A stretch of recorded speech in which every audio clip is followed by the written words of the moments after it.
Welcome to our Essential Presentation Skills webinar today, hosted by cityCURRENT. And while we wish we were able to gather in person for this presentation, we're so glad you can join us today to discuss this changing landscape of mastering virtual meetings, whether for our team, our sales presentations, or media interviews.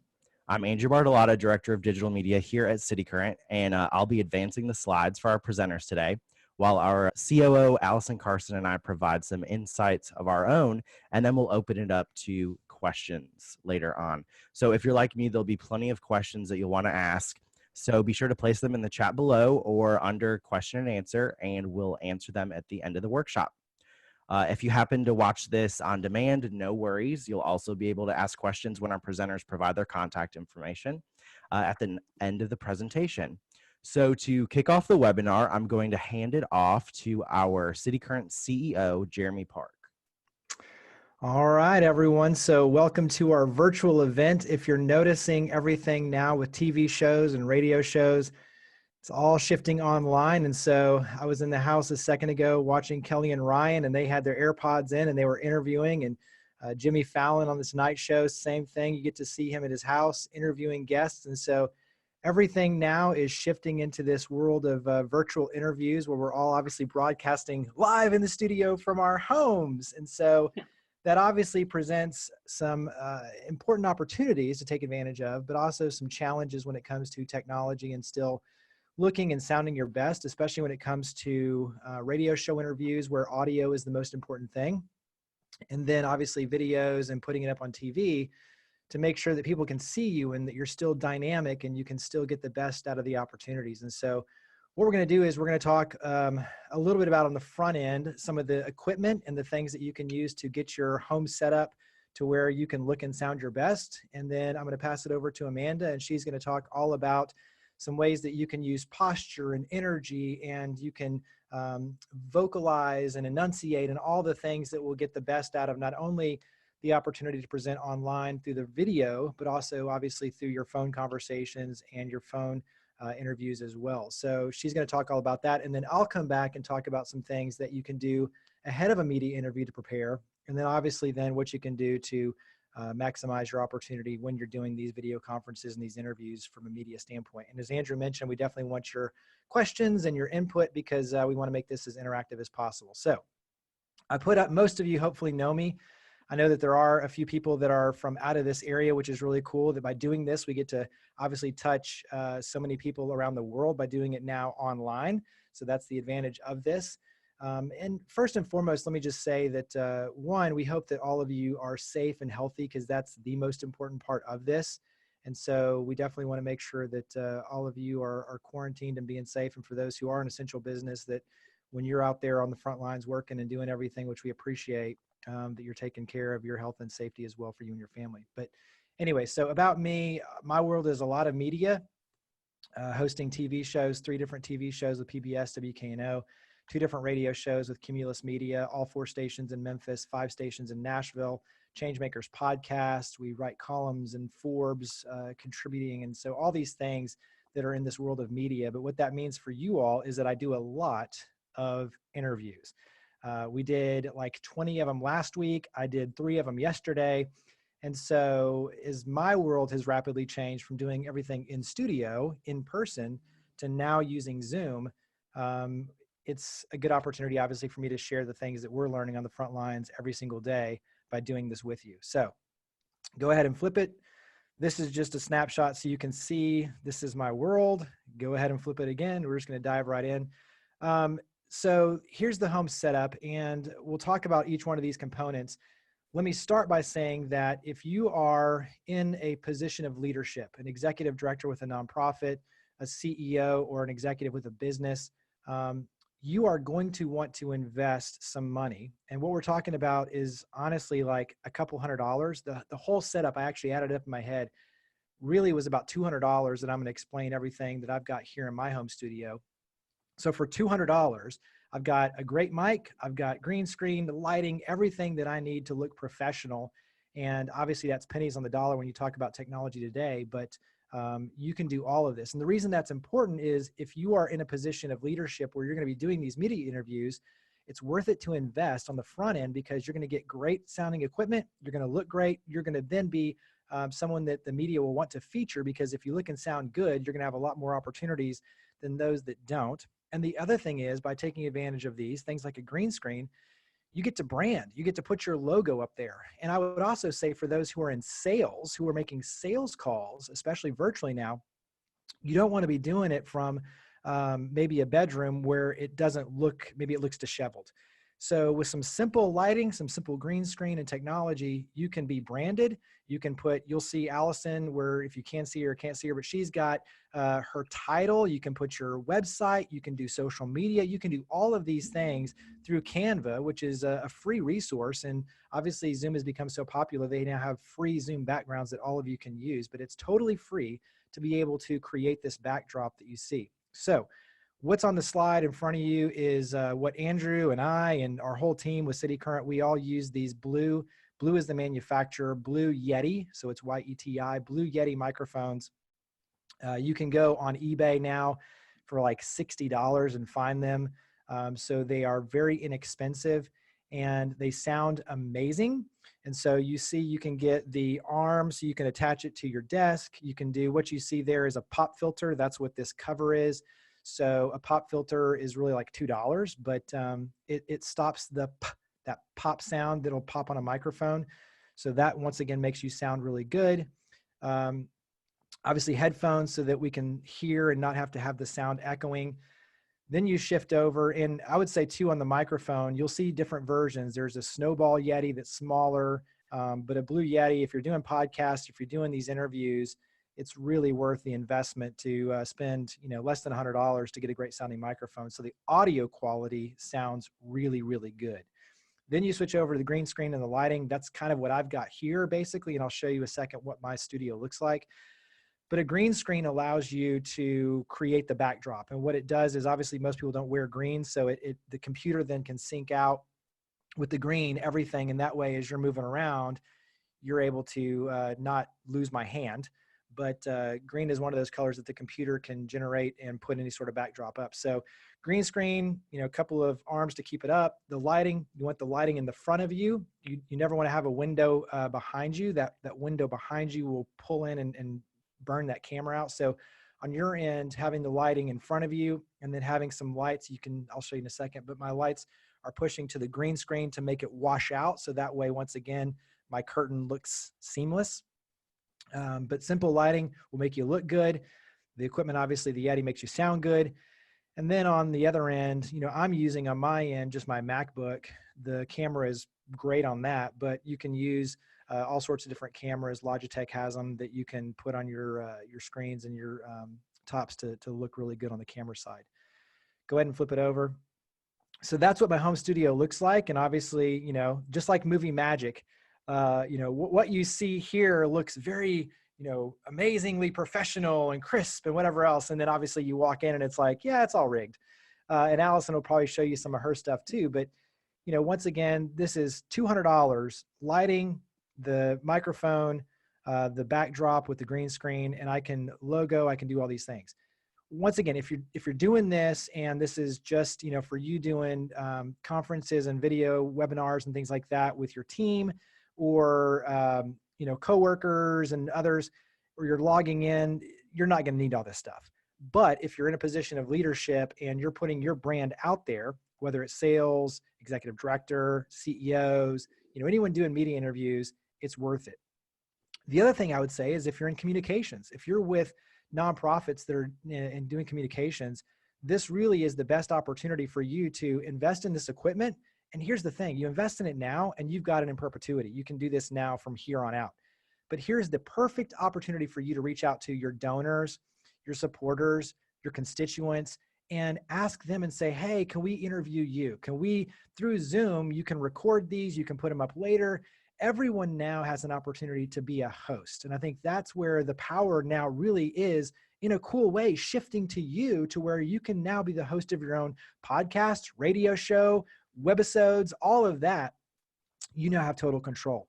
And in an era where we don't really have right now the ability to connect in person, we can still share these stories of impact that we need now more than ever. We need to be inspired. We need to see this good.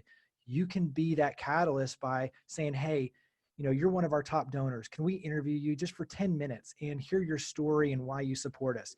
Hey, you're someone that has a great story of success that we've helped. Can we get your story and capture that and do it in this way? So that's the other thing is you're thinking about this, not only for you being the guest, but now you get to be the host.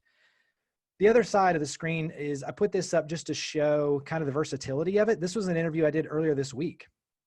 And it just shows you, when you look at kind of the side setup over here of what it kind of looks like in person, but then obviously what you see on my end, you see my logo and the backdrop and everything else there.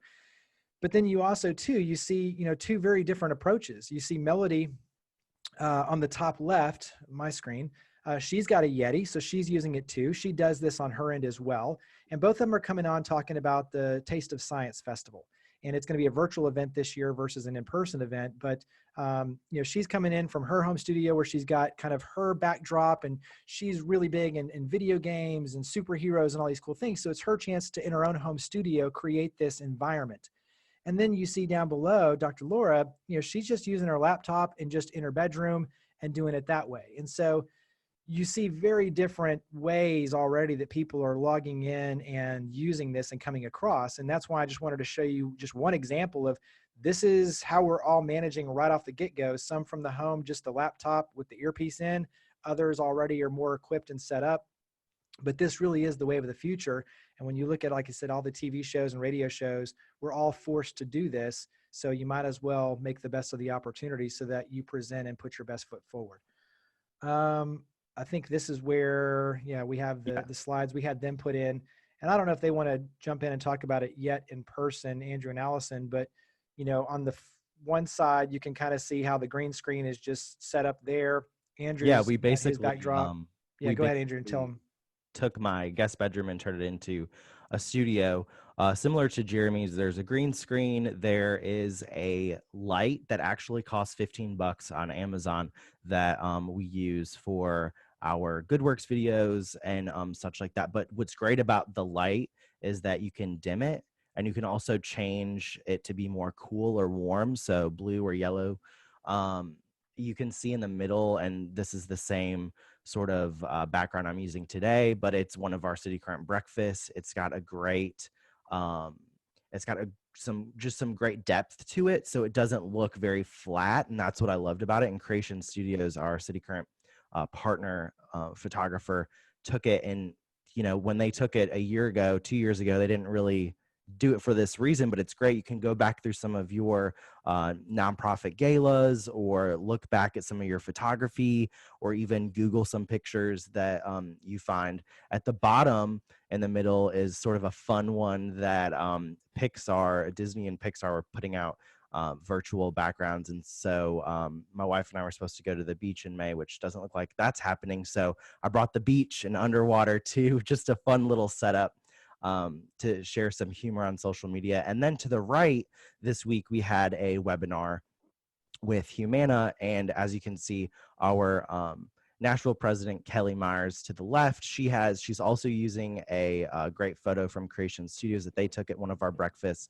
And then Dr. Martin below is the way that his camera is positioned, it sort of makes it a little bit awkward because you're staring at the light as well as his face. So just being mindful of how your setup is with your webcam is super important. And now here is Allison. My setup's a little bit different. First, thanks everybody for coming on here. So Jeremy and Andrew do a lot of webinars and things where they're in front of people.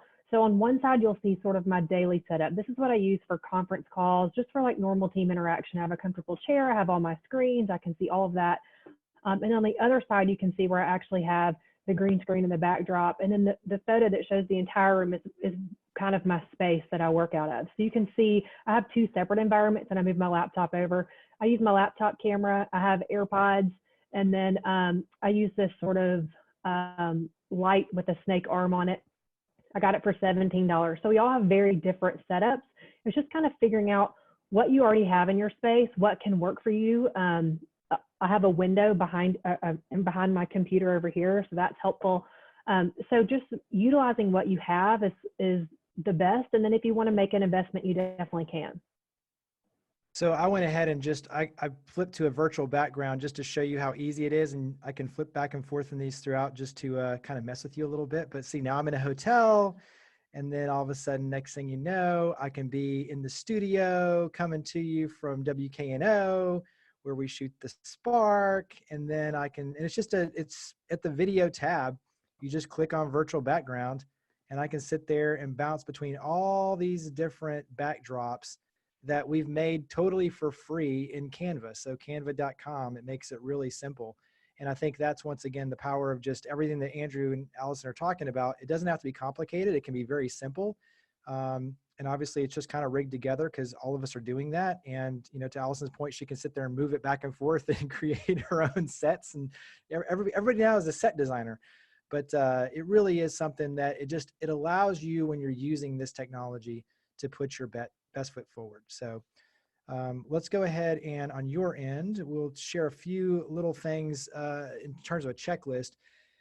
And I went ahead on my end for the slides because we'll share all this with you. And I know we're seeing a bunch of people asking for some links, and we'll share those as well in terms of where to buy some of this stuff and just our recommendations. But I put it together as a checklist. And so we'll make sure you have all of this as a copy, but that way you can go off and you can check all these off.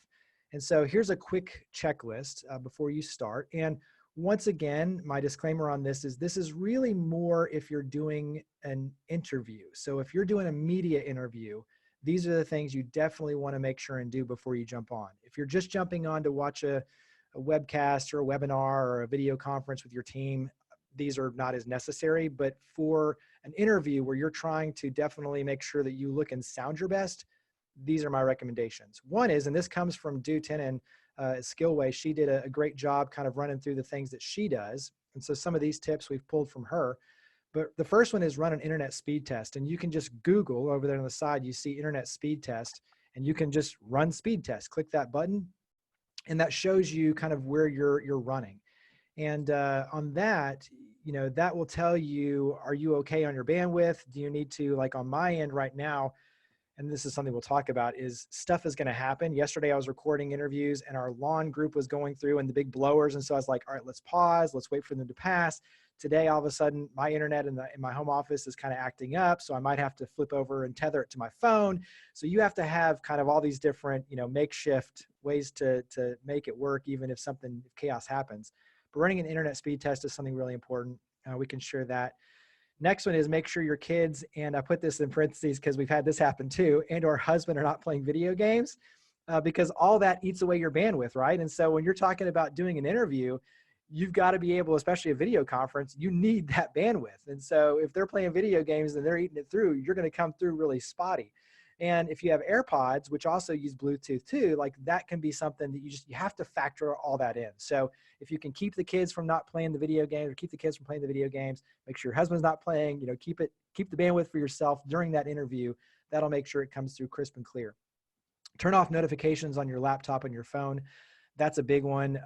Every single day almost when we've been doing these and taping these, all of a sudden you're taping, all of a sudden you hear a ding, ding, ding. And so you want to try to stop those if possible. I know it can be tricky to find, but go in your notifications, turn off all of them, or turn your phone off if you have to. Whatever it is, make sure those notifications aren't going off. Make sure your dogs and kids are in another room and are quiet. We've all seen the hilarious videos of the newscasters or where they're tapping in and, a kid is coming in and the mom's trying to get him out. And so making sure that doesn't happen as much as possible will eliminate distractions. Check your lighting, as we mentioned. You want the windows in front. You don't want the windows behind. So make sure that you have the light coming towards you. That's a key. And so whether it's like Allison mentioned, just one of those little ring lights, or maybe it's the softer lights, the more photography, professional grade, whatever it is, make sure that's coming in so that you can be seen on your face. Also too, even with glasses, sometimes the glasses, like I'm using ones right now that are non-glare, but sometimes if you're doing a presentation, you want to make sure that your eyes aren't glaring off with the glasses you're wearing. So little things like that make a big difference. Turn off the heater and the air conditioning. That's another one that before I'm doing an interview, I turn it off so that I don't have that sound coming through that can muffle the microphone. So something most people don't think about, but now you have to think about it. Put in your AirPods if you're not using a headset or microphone or a phone. We'll talk about that later in terms of what's going to get you the best audio quality. Log in early. That's a big one. So you can make sure and check everything. You can get your virtual background up. You can test the audio. There's been a few times already where, just a glitch happened. And so being able to make sure that you can troubleshoot that ahead of time is always an advantage. So logging in early, and then check your camera angle, make sure your eyes are in the top third. And I say that because where you want your eyes, and hopefully you can see this, is if you're kind of looking at this banner across, your eyes should be right around here. If I'm way down here, or sometimes you start seeing like this, or like this, or like this. See, now I'm moving, moving the movie magic. One, it becomes very hard to see. Two is you look disengaged. And if you're doing an interview, especially, no one's going to be paying attention if you're way down over here or way over here. And so making sure that your eyes are in this kind of top quadrant, they say the top third, that really is where it's the most engaging. And also too, that you're up front, you're present. And Amanda will touch on this with posture and, like I said, energy, but making sure that you're up front. And then this is where on my end, and once again, we'll cover this a little later, but on the media interview side, there's a big difference. I'm obviously doing this now more as a presenter. So I've got my microphone over here. When I'm normally doing a radio interview where the audio quality is the most important, I'll have my mic right up here. And you can tell already, like, the voice quality gets different because now I'm talking directly into it and pretty close versus over here, but now you can see my face. So little things make a big difference when you're talking about being able to enunciate, sound clear, and get the best quality out of it. With that, I'm going to go ahead and shift over. And I think the next one is where I get to introduce Amanda. So Amanda is someone that she's on our Lipscomb & Pitts insurance team. We have the honor of working with her each and every day. And she's also been a partner in crime on my end for a number of these that we've gone in and done in-person events where we'll talk about media interviews and elocution and public speaking. And so for those who joined us, I think it was last year or a couple years ago, we did this as a Get On Board series, which is a quarterly series that we do. It was a big success, and Amanda always does an amazing job. And so we've done it with nonprofits, we've done it with businesses. She works with a lot of partners as well on helping them with their public speaking, but she's a professional opera singer. She's a vocal coach, an elocution coach. You're in good hands with Amanda Quinn. So Amanda, take it away. Thank you, Jeremy. I'm so excited to be here. Thank you guys for coming and jumping on and spending your lunch hour with us. We're so glad to have you. So like Jeremy said, I've been training as a classically trained soprano for well over 15 years now. And I have a private studio where I teach executive elocution coachings and voice lessons. And this aspect of communication is what I want to talk about today. So the first thing that I want to address is appearance. In your appearance, we want to reinforce our message. That's what we're going to talk about, is reinforcing our message and not distracting from it. So avoid busy patterns. Busy patterns tend to get really squirrely looking on a camera. So if you've got a big checkered shirt or something like that you're wearing, then the camera will tend to distort that image, and that can be really distracting. If we feel like we're looking into a kaleidoscope when we check out your shirt, also maybe not the right color there. So think about how bright your colors are, how busy your patterns are. And then also, do you have no jewelry? So some people may have maybe bangles, their favorite bracelets that they wear. If they're gesturing a lot, you might hear them clangety, clangety, clang, or beating on the desk, or your watch or rings, anything like that that is distracting from your message. Just watch out for that. We want to reinforce the message and not distract from it. We can dress up for webinars too, so we don't have to come in our house coat for sure. A lot of the way that we show the significance of an event is how we dress for it. You think about a wedding or an important business meeting. So go ahead and dress the part as well in a webinar, even just to show the respect to your audience that you're glad that they're there. And think about your background too. So Jeremy mentioned about what's happening in the background of the webinar. Make sure your background is not so busy that we're distracted reading what books you have on your bookshelf or something like that. So moving on next, to lighting, as Jeremy mentioned, we want to be lit from the front, and there's a very good reason for that. We want to make sure that we can see your face. It's really important that we can see your face clearly because your eye contact matters here. Your eye contact is important. Even though you're not in person, this is one of the best ways that we connect with other people and communicate data where you're heard. It's just going to be more difficult, even more so, to connect with your audience. So make sure that you're lit from the front, that your face is easy to see, that it's more of a natural white light instead of a yellow. Anything that changes your skin tone, you want to steer clear of. So we talked about your appearance and the voice for a meeting. We want to make sure we warm up before we ask our voice to really perform for us. This is so important because we don't jump into anything without warming up beforehand, right? So we don't want to treat our voice any differently. Before we get to the meeting, try humming. You can take your lips together and teeth apart and just like somebody said something very interesting. You can try sirens, like imitating a tornado siren.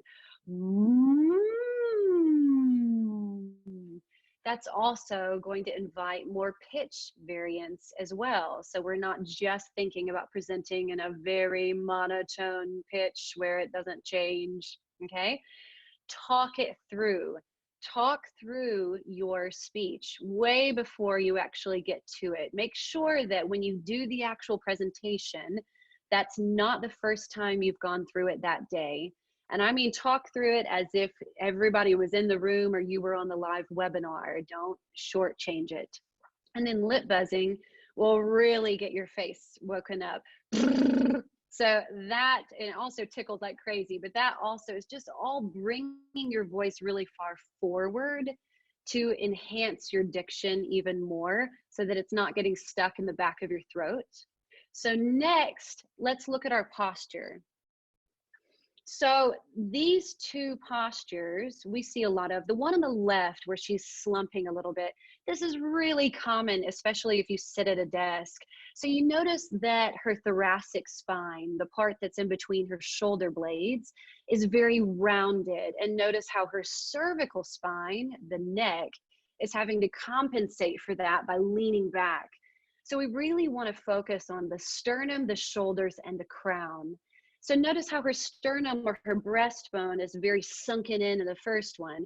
If you pick that up, this is the part where everybody sits up in their chairs. I love it. If you pick that sternum up, let the shoulders fall straight down and let the crown of your head reach towards the ceiling. That's what you're looking for. This makes for better communication. It has a commanding presence. And it also helps you to breathe so much better as well. So once you've got your sternum lifted, shoulders are relaxed down, the crown is reaching all the way towards the ceiling, then you want to think about centering your energy. Don't shift from side to side. Don't squirm in your seat. Even when somebody asks you a hard question, don't shift around, don't squirm, because that communicates mistrust. When we talk about a person who's shifty, we say, it means that we're not trusting what they're saying because we're creating, don't miss this, we're creating cognitive dissonance by saying one thing with our mouth and saying another thing with our body language. Don't confuse the two. Let everything around you, including your body language, reinforce your message, not compete with it or distract from it. So that means don't fidget. If you need to have something small in your hands, put it there, but don't fidget with it. Just something to hold on to, that's great. But try to keep the energy central in your body, somewhere near your gut. Not in your finger, not in your feet, because that's just going to encourage more of that fidgeting. So if we move on to the next slide then, We see a lot of very interesting body language. A lot of us have probably seen The Office, and in that image on the left there, we've got Pam, and her energy is very closed and unsure and mistrusting towards Dwight across the table, right? We could come up with an entire storyline from this one picture. So here's the question. What is your body language saying about you? What are you saying to the people in the room when a really strong personality walks up to you? How do you respond to that with your body language? Do you close it off and cross your arms? Do you slump down, or do you hold your own? Or are you doing what's on the right-hand side there and you're mirroring? So you pick up their body language. This is hilarious to play with. So the next conversation you're in, just reach up and fix your hair and notice if the other person will do the exact same thing and mirror you. It's fascinating. Sometimes people are just trying to create a rapport, and sometimes they just don't know what to do, so they just copy what they see. So you can be the thermostat in the room instead of the thermometer. You can set the temperature of the room instead of taking the temperature. Don't copy whatever you see. See if you can bring your own positive, calm energy into the room and maintain it. It's not easy to do. So what about gesturing? So Jeremy and I have done a couple of these seminars where we talk about public speaking, and it's so much fun. And one of the most common questions we get is, what in the world do I do with my hands? What do I do? So I always encourage people to have a default hand position that they go back to. I don't mind steepling. Some people, it's not their favorite, but in the left picture, that number 1 there, you'll notice that they're steepling their fingers. I don't mind this. One of my favorite gestures is the one that's on the right, number 2. This is actually a yoga mudra or a yoga hand gesture, so it's very calming to me. And you can pick your favorite one. You can try on all different kinds, just like you're trying on clothes at the store, and figure out which one feels natural for you. And when you gesture, that's what you come back to. That's your home base of what you return to. So if you're not holding a script in your hands and you're not holding a clicker in your hands, think about, what do I do with my hands and where do they go by default? So just remember to bend your arms at the elbows so that your hands are in front of you, somewhere between your breastbone and your belly button, okay? If they're lower than your navel, they're gonna pull your shoulders down and you're gonna find that your sternum collapses forward again, all right? So just a friendly reminder as we're going through this, guys, put your questions in the chat of the webinar and we'll address those at the end. Andrew is taking a look at those. He's seeing all of your questions coming through. So feel free as we're going through and you go, you know what? I don't know what to do with my hands either. Go ahead and toss it in the chat if you have something to comment about that. So next, let's talk about our diction. Remember to use your consonants. They make such a big difference in what you're saying. Think about the difference in saying can versus can't. But if I don't hear that T at the end, it's going to sound like you said can. So sure that you're using all of your consonants. They can tell us the difference in the kind of word you're saying or the tense in which you're speaking. Really important that your diction is explosive, not implosive. Don't let it die inside your mouth. Instead, take it all the way outside past your lips. Really important to finish your diction outside of your mouth.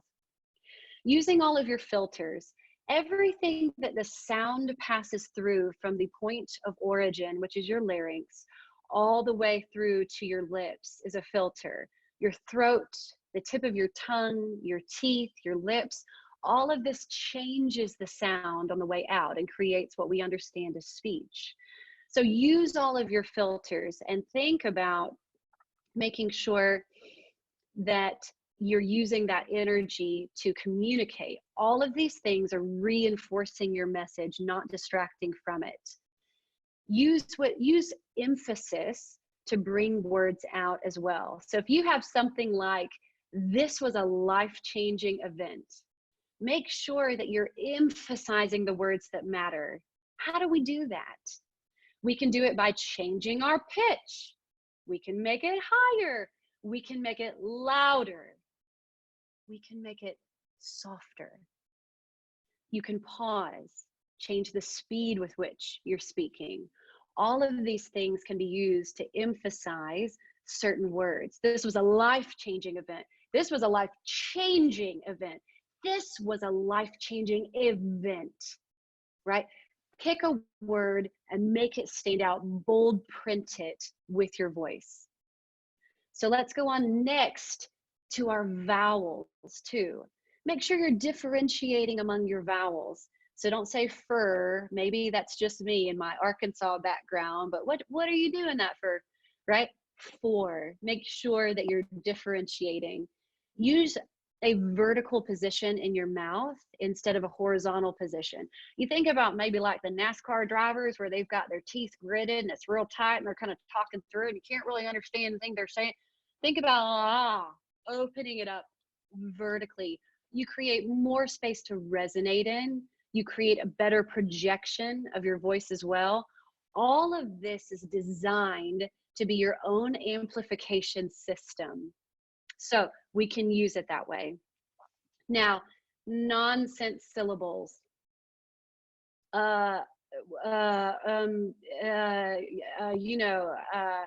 These are so distracting.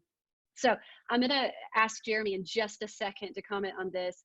Nonsense syllables, we typically plug these in when we're desperately trying to maintain control of the conversational floor and we don't know what to say next. So we put these in as placeholders to try to maintain, no, hang on, I'm not done speaking yet. But most of the time your audience would prefer silence. So Jeremy, I know having interviewed people for years and being a podcast host and a radio show host, what is your experience with nonsense syllables? First, let me just say you're spot on. This is amazing stuff. Yes, we all use them and some more than others. But I was telling them that there was an interview I did a while back and I went back in and had to edit it out, but there was 78 ums that I edited out. And so people use it as a default. And to Amanda's point, silence is so much better. It's so much better, especially if you're going to edit it out, because you can edit out and you can find those silence areas and you can, especially in Adobe Audition, you can wipe those out pretty fast. It makes editing so much easier on the back end, but a pause is so much better. And then also too, I would add in this, that we all have catchphrases and we don't realize that we're saying them. Your spouse or your friends will tell you really fast what your catchphrases are, but there are some that will use those same catchphrases over and over and over. And as an audience, once again, you have to put yourself in the audience's position. It's distracting, but it also too, if you're saying the same things, even as a placeholder, that repetition, they lose interest really fast, and then it takes away from the impact that you're trying to make. So outside of the ums and the uhs and the yas and you know and all those, try to catch your catchphrases too, because those fall in that same category. I'll leave it there. Thank you, Jeremy. That's so helpful. Yes. So watch out for the nonsense syllables. First, you just have to figure out, why am I putting it there? If you're worried about losing the conversational floor, don't.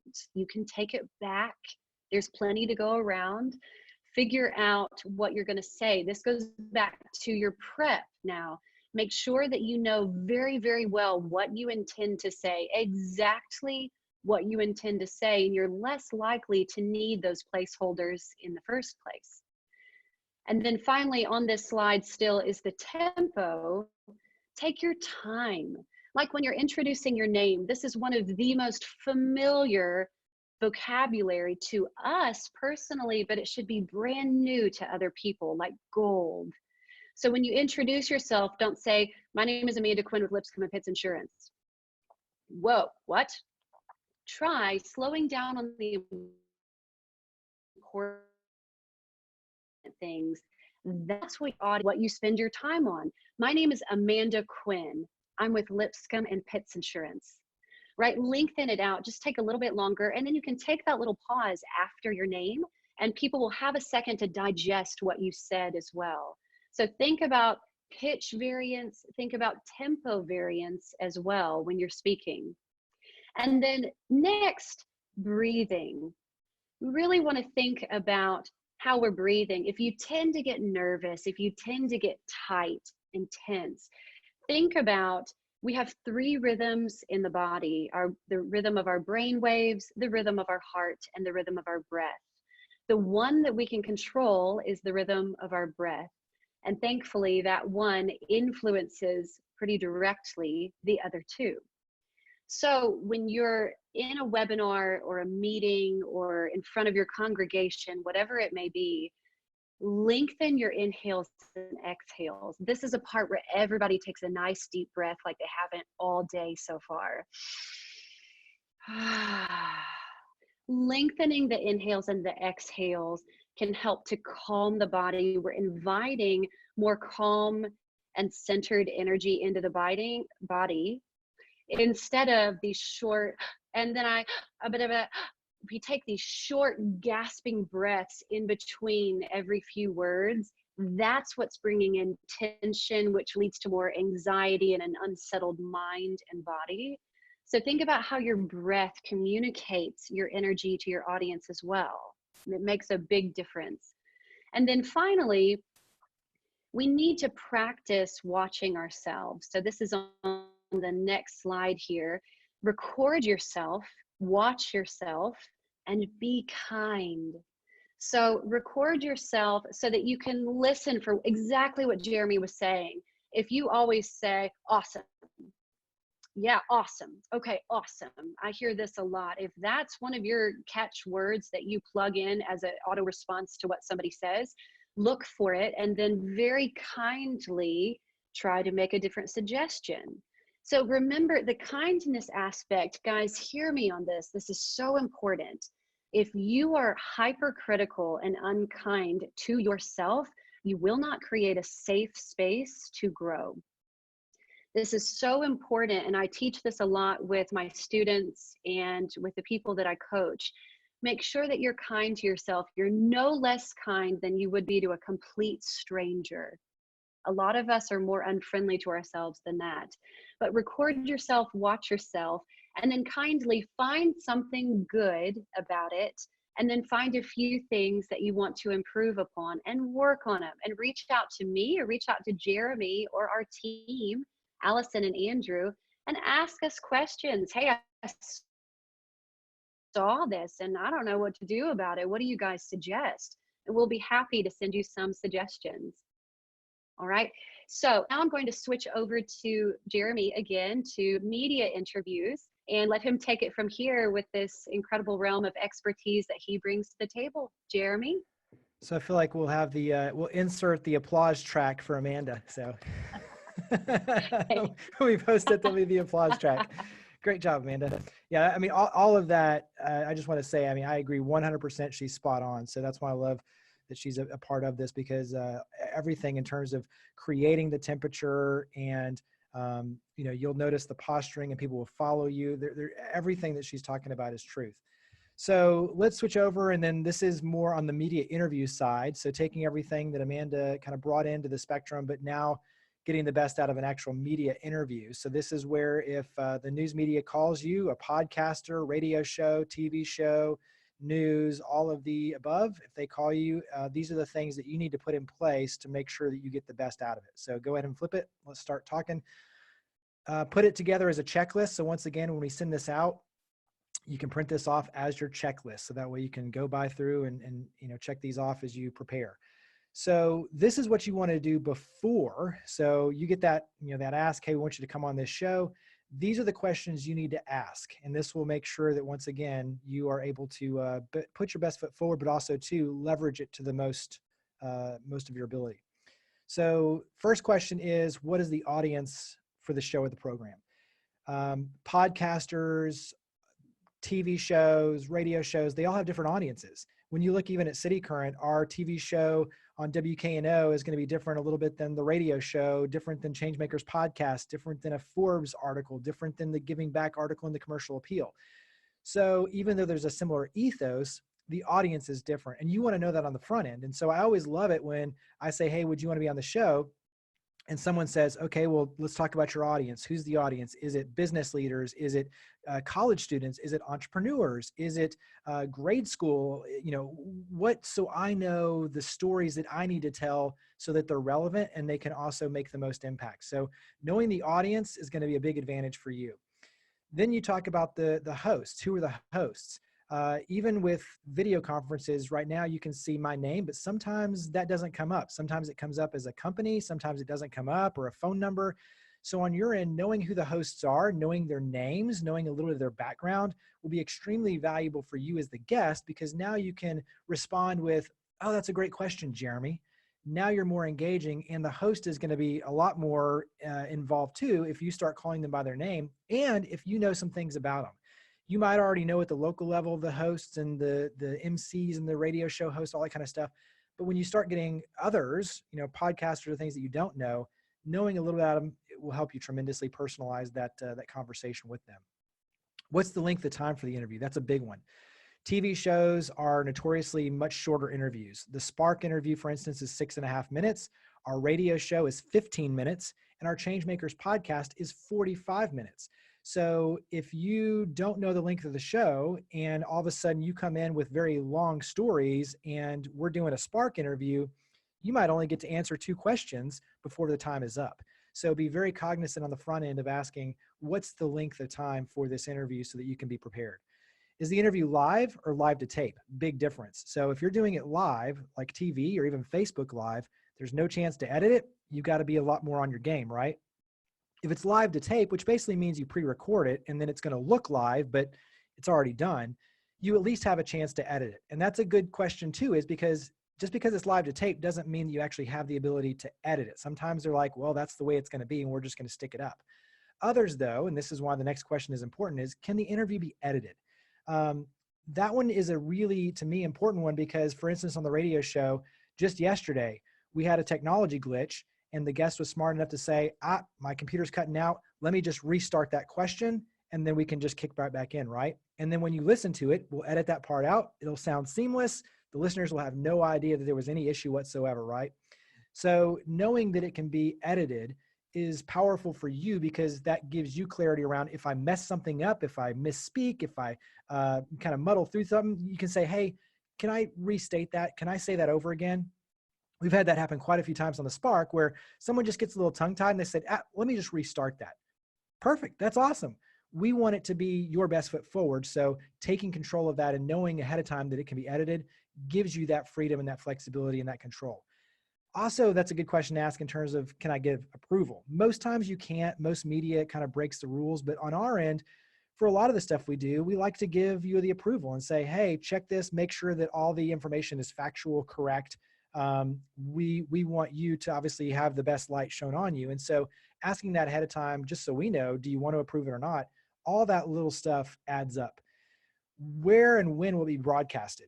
That's a big one as well, because when you look at it on our end, the TV show, we record months in advance. Even the radio show, we're pretty far ahead. The radio show I do in Nashville, I'm a month ahead in terms of the tapings. Why that matters is if you've got upcoming events, if you look at obviously what we're dealing with right now, things can change pretty dramatically. And so if you're doing an interview that's not going to air for a couple of months, that tells you need to be talking about evergreen content, things that are not time-stamped, things like your mission, your purpose, your programs, success stories, those sort of things. So that's where knowing when the interview is going to be broadcasted is really important. And also when it's going to be posted, when it's going to be posted online. And then where will it be posted? Even asking them for their social media handles, all those kind of things, because once again, if you're the guest, you want to leverage that. You want to know all those little details so that you can take that and run with it on your end. Are there embed codes? Can you edit it? Can you download it? Can you get a copy of it? All that kind of stuff gives you the power. And then here's something that we love to do, but I would encourage you is, can you send in a list of preferred topics? Doesn't mean that the host is going to look at it ahead of time, but it's really good for you for clarity to send in ahead of time. Hey, here are the things that I want to talk about. here are all of my contact, social media handles, website, all those things. So that way they have it on their end, even down to your name, your title, how you want to be presented on the title bar. All of that kind of stuff just makes it easier and you look like a pro. So that's the stuff to do before. And then here's how to make the most of these.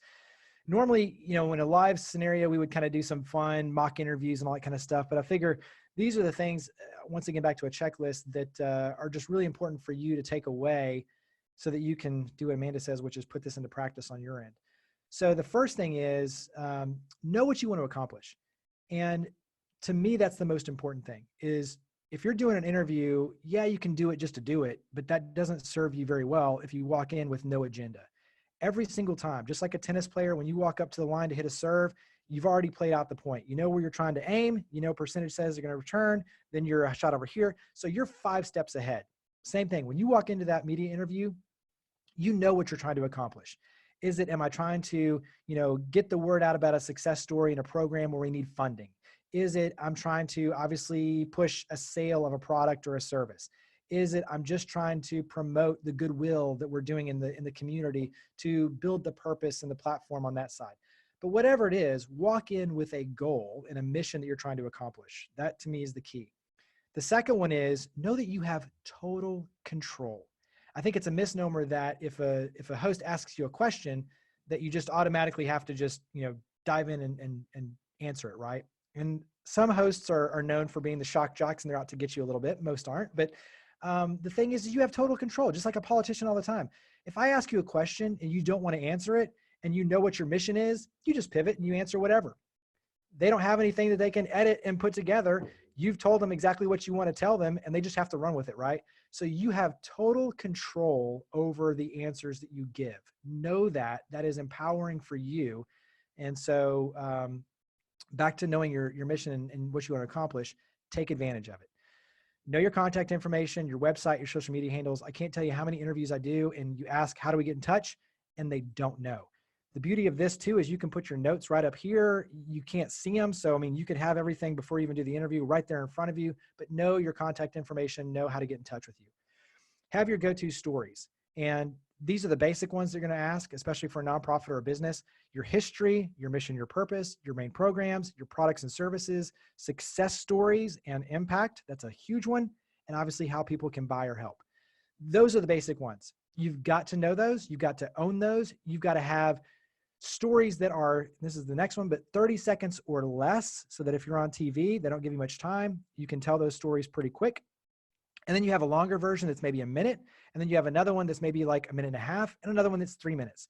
Yeah, that's a lot of versions of your stories, but guess what? Yeah, there's a lot of versions of a lot of media that you're going to be doing that you're going to need to tell those same stories in more succinct sound bites. And back to Amanda's point is you don't do this until you get it right. You do it until you can't get it wrong. Because what these become your defaults and they become your almost autopilot. So if you're up in front of people and you're not having a great day, you can default automatically to these stories that just put you right back in the moment and get you where you need to go. So that's why these stories are so important to have correct, to be powerful, to enunciate, to add the heightened awareness, all of those things, because these are stories. Stories are what connect. Stories are what drive impact. And those stories are the most important thing. So know them, own them, polish them, practice them all the time. As Amanda said, use your body language, your voice inflections to keep people engaged, especially on a radio interview where you don't have the visuals. It's important to rise up. It's important to be soft, be dramatic. It draws people in. Different things like that matter, just like in the movies. And then the last one is practice a lot, but most importantly, have fun. Don't beat yourself up. Have fun. As an audience, we want to learn, we want to be educated, but we want to have fun. We want to be entertained. And so the more you relax and the more you have fun as the guest, and you can be playful back with the host, the more the audience is going to be endeared and they're going to connect and they're going to ultimately go on the journey with you where you want to take them. So let's go ahead and I know we have 5 minutes left. So we'll do some, we'll be cognizant of everybody's time, but some Q&A. So Andrew, if you want to chime in and ask a few questions from people, then we'll go ahead and answer those. Y'all, I have the best coworkers. How great was that information? I'm just Blown away. I love y'all. Thank you. So we do have some really great questions. Someone asked, an anonymous attendee asked Amanda, how can you sound confident when you have a fear of public speaking and you have a lisp? Ah, um, how to sound confident when you have a lisp. So there's a couple of different things. Either you can work with a speech therapist and work to move past it and create new muscle memory. Much like you have muscle memory now that has the lisp as a part of it, you can work with, I know several fabulous speech therapists, anybody that has to do with a voice, right? And they can work with you on creating new muscle memory there, or you just own it and go with it. And you just talk like there's absolutely nothing that's different, nothing that's holding you back, nothing that's embarrassing you. And you just move forward and make it a part of your brand. If it's something that you cannot do something about, yeah, Jeremy, jump in. Well, I was going to say is I've had quite a few people on shows that have lisps and have intellectual disability. I mean, I've had literally everything you can think of. And to me, they put it right there on the front end. Hey, you know, you might notice this is who I am, and they own it. And then it like drops everyone's guards. So you can either, to Amanda's point, you can either just kind of own it and roll through it, or you just disarm everybody on the front end and say, hey, you might notice, but you know, I'm here to connect and I'm here to tell a story, and let's do this. And you have fun with it. It drops everyone's guard. And guess what? Like now they actually want to be with you because they want to support you because they know that it's difficult for you, right? So there's a part where you automatically then can use that to disarm and endear that that draws people in. Yeah, and also remembering that what you're communicating is what this is about. That most likely, if you're telling a story about your organization or something like that, your team, then it's not about you anyway. And most of the time, I don't know if you've ever listened to somebody who has an accent, about 5 minutes into their speech, you forget that they have an accent and you're not hearing it anymore. So just boldly move forward, make it about reinforcing your message, and don't let your mind get tied up on what sounds different to you, and your audience won't either, most likely. Great What, question. Amanda actually just said probably the most important thing to take away from this whole thing. It's not about you. It's about your message. It's about the stories. It's about you and the higher purpose of whatever it is. Like for us with cityCURRENT, we're here to power the good, right? We're here to share the stories that inspire. It's not about me standing on stage and saying, you know, look at me. That's not what cityCURRENT is. cityCURRENT is flipping it and saying it's about we, it's about us. It's about how do we get there together? So that's what makes it really easy to get on stage is it's not about me. No one cares about me. What we care about is what we're doing together, this higher purpose of connection, collaboration, and making a difference. Everything that you do when you get on stage, when you're doing an interview, you're there to tell a story and to power the good in some way. So when you take that on as the ethos and it's not about you, it takes away all of those fears. That's great. Thank you. Kelly asks, Amanda, is there any difference in diction and posture between an in-person presentation versus a virtual presentation? Oh, yeah, absolutely. So in person with your diction and posture, with the diction, that's a big question. All right, with in person, you've got your entire body to communicate with. So on the webinar, I'm using a lot less of my hand gestures. I'm not walking around. In person, I'm taking up space in the entire room. I am holding space for every person that is sitting there. And I'm responsible for that energy in the room. I'm responsible for that space. So I'm walking around the room typically and engaging different areas of the room in person. In a webinar, I'm stuck to this little square that I'm in, and I'm not using a lot of gesturing because I want you to hear the message clearly.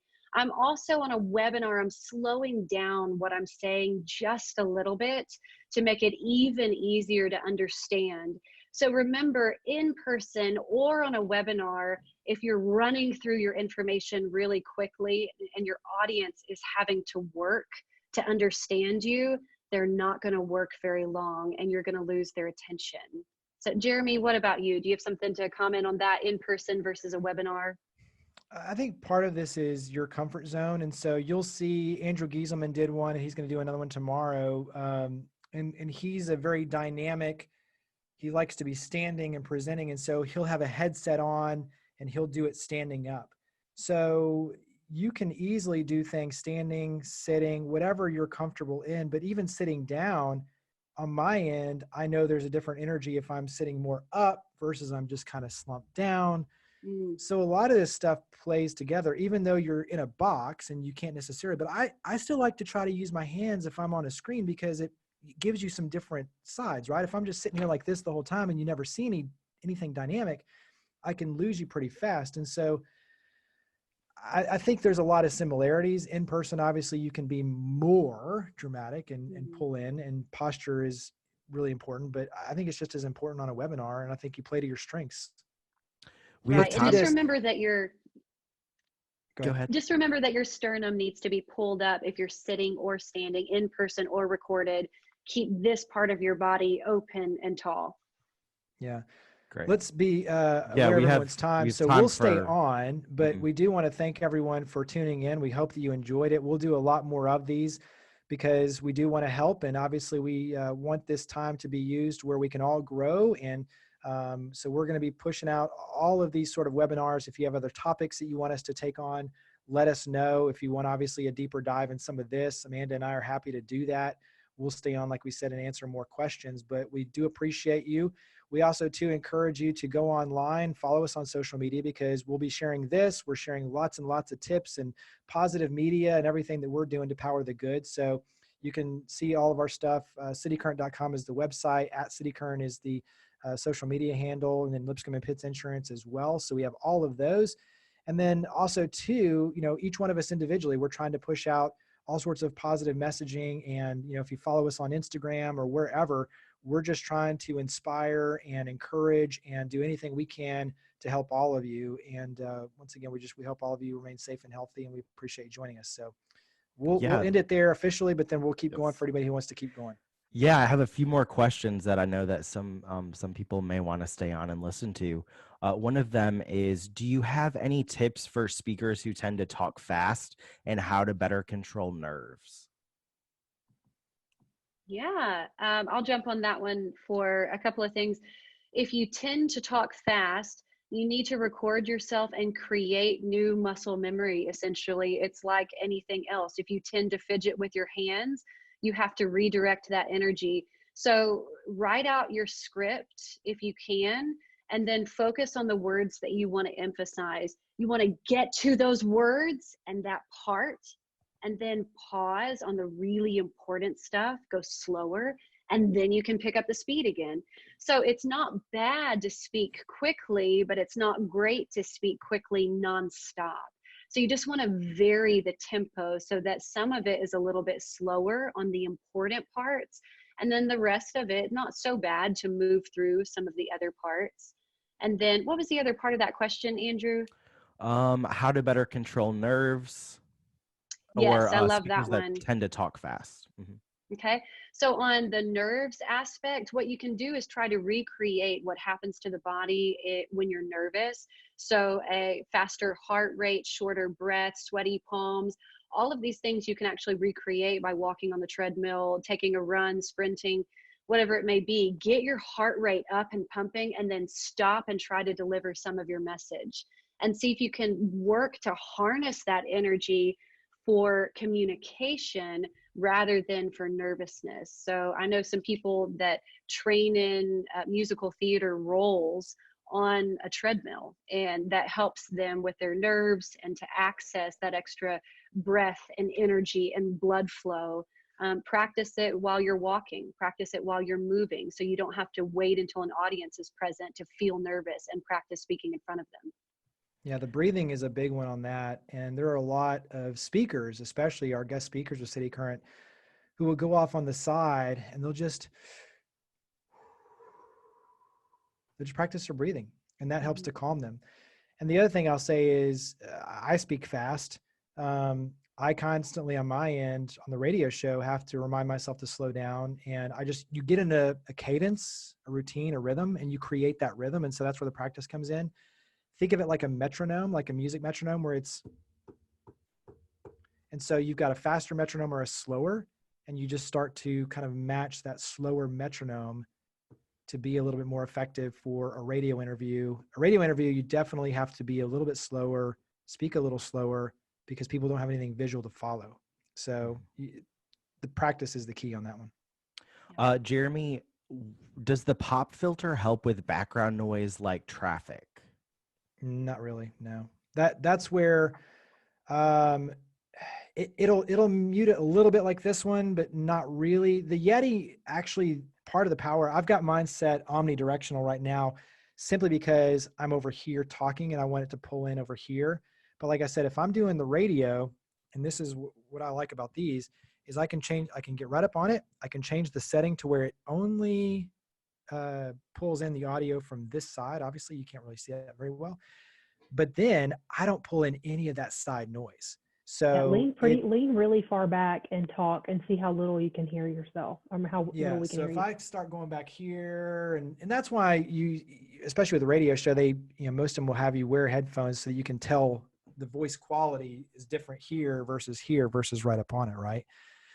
So, but that's why I like these, is you can change the direction so that you're only pulling in exactly where you're talking, and you lose the outside noise that might be coming in. It's similar to the AirPods like Allison's wearing, where you can do the noise canceling. It shuts everything else out. If you do have problems with traffic, if you're in a high traffic area, you can buy some soundproof foam. You can buy some other things that, as you're building like a little studio, which you'll actually see a lot of times, is you'll see some home studios where they have the soundproof foam, or it's really more of the acoustic panel. acoustic paneling, to kind of build out like a little area that creates more of a sound barrier.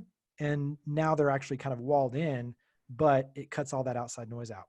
Yep, and the pop filter is for the P's, S's, T's, those really sharp, high-pitched noises. That's great. We still have so many people on this webinar listening to us, and we just want to again say thank you for joining us. Thank you for asking questions. It doesn't look like, let's see. While he's looking, if you need help with your setup, or if you want to do a mock interview, reach out to us. We can set up a Zoom conference. You can kind of try out a few things before you actually go live. We're happy to do that. Yes, and someone asked, what type of green screen will you need to purchase? Could you use a certain green color flat sheet? I think mine is actually a sheet or maybe a tablecloth. I'll see if I can show you.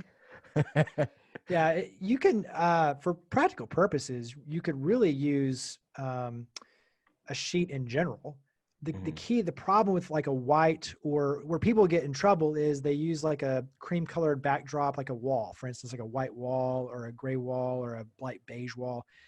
And the problem is the computer can't differentiate your skin color from that beige wall, right? And so then as you do a green screen, like, you lose your face. And so that's where green is just one of those colors you don't, but what's funny is every once in a while I'll catch myself and I'll wear a green tie for the spark, and then all of a sudden they have to like shadow over it because you lose my tie.